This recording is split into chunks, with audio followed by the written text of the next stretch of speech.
Now, that wasn't Sasquatch or Bigfoot that they saw last month. It was actually just my son and my nephew out for a fast cross-country run. Now, don't worry, I won't spend too much time on Sasquatch in this video, but this was a real story from this last weekend that reminded me how we can sometimes be mistaken in what we see. And it doesn't require people to lie or to be dishonest about it. There just is a lesson here, I believe, for all of us. Now, over the weekend, a few friends forwarded me this kind of article from the Chehalis Chronicle that reported an official Sasquatch sighting. And it happened to be one that was very near our property in South Thurston County. And like all good Pacific Northwest natives, I shared the article with my family and neighbors who live nearby with the usual caveat that instead of just patrolling our property for predators and criminals, we should keep a sharp eye out for Bigfoot as well, since he just might be in the area. Now, the great aspect about this article was the very specific time and location data, which was provided both in the article and the official Bigfoot research website, along with some reasonable quotes from the people who were on their ATVs and who both saw Bigfoot running for the trees. Well, the specificity was actually very helpful because when my youngest son saw the article just a few hours later, he said he actually went back and he double-checked the time and the location, and he realized that the people mistook him and my nephew, who were actually running right together at a very fast pace and about a half mile away from the startled Sasquatch people who were watching, and that my son and my nephew were actually running for the trees at the time. Now, my son was able to be so specific in this claim because, like most athletes today, particularly competitive distance runners, he was able to look at his Strava post, which is a program tied into his GPS watch, which tracks time, distance, map location, and heart rate data so that athletes can actually share their workout routines with others and then compare notes on trails or courses or cumulative distance covered, etc. Even locally, there's hundreds of people who post this type of information online, and it's archived for many people to verify. So my son went back and he verified that on that day, at that exact time, and at that exact location, both he and my nephew were indeed running up the ridge into the kind of this ridge line into the trees.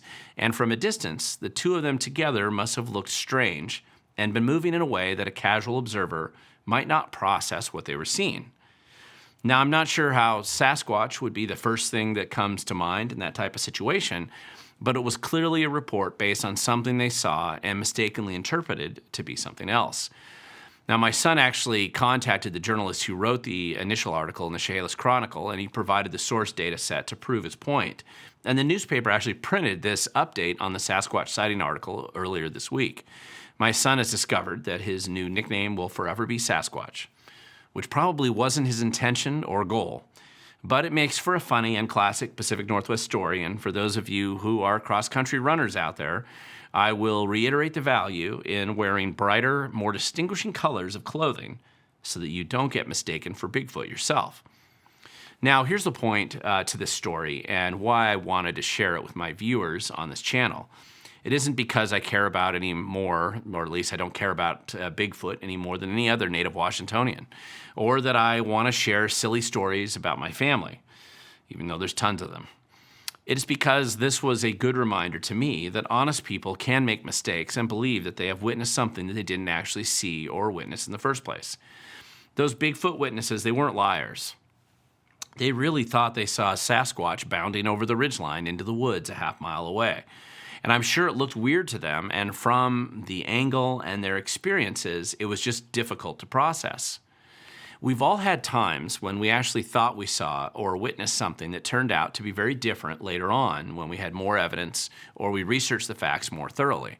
This has happened to everybody, and I've found many times where people have represented stories to me with certain assumptions, and when I did the research with the actual hard data, the facts and the truth, they turned out to be very different than what we originally thought happened.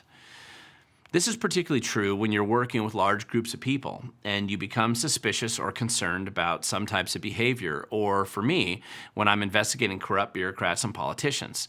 There really are a lot of corrupt and dishonest people out there, particularly in government, but not everyone is corrupt and not everyone is dishonest, and even the dishonest ones are not usually dishonest about absolutely everything. Always try to verify the truth, vet the stories, and don't basically just take your innate assumptions or anything else that somebody says at the face value. We are all guilty of seeing a Sasquatch at times, only to find out upon further investigation it was just something more mundane and frankly less exciting. And that's okay, and that's why we verify, investigate, and make sure that we're not missing something. There's no reason to be disappointed because the truth is often strange enough, frankly, and we don't need to see Bigfoot behind every tree. There's usually plenty of drama already out there. So this recent mistaken Sasquatch sighting was just a good reminder to me, and I hope it can be a good reminder to you, to distrust and verify pretty much every time that you run with a story and assume something is happening. Your initial instinct could very well be correct, and Bigfoot might be there in the dark, big dark woods behind your home, or it could be something else. It's also worth remembering that people can honestly make mistakes, and as sure as they are that they saw something strange, upon further investigation and with more facts to review, it is perfectly fine to change your mind with more evidence. We have plenty of work to do to fix what is broken in our state and in our communities. Big government, in its usual blundering and sometimes corrupt ways, has caused us many problems that we're going to need to address, probably both now and in the future. They won't repair themselves, and often the corrupt and incompetent don't want to see the truth for their own selfish reasons. But we must stay focused on exposing the truth so that we can best fix the problems that these guys have created for us. We owe it to ourselves, our neighbors and community, and certainly to future generations to solve these problems or at least rebuild from the damage that's been caused. But to do this, we need to stay focused on the truth. When we're wrong about something, we just admit it and we move on and we find ways to fix the problem that we uncovered in the first place. Unfortunately, there are a lot of bad actors out there in government at all levels. There is so much money sloshing around with almost zero accountability. Bad behavior is pretty much inevitable at this point. But we still have to address the problems head on and find solutions to the problems that we uncover. We won't always find Bigfoot hiding in those public records, but we will find plenty of less dramatic issues and less exciting facts that will lead us in the right direction to solving the problems that we're trying to fix. Now, regardless, when we do make mistakes, that doesn't mean that we surrender or give up.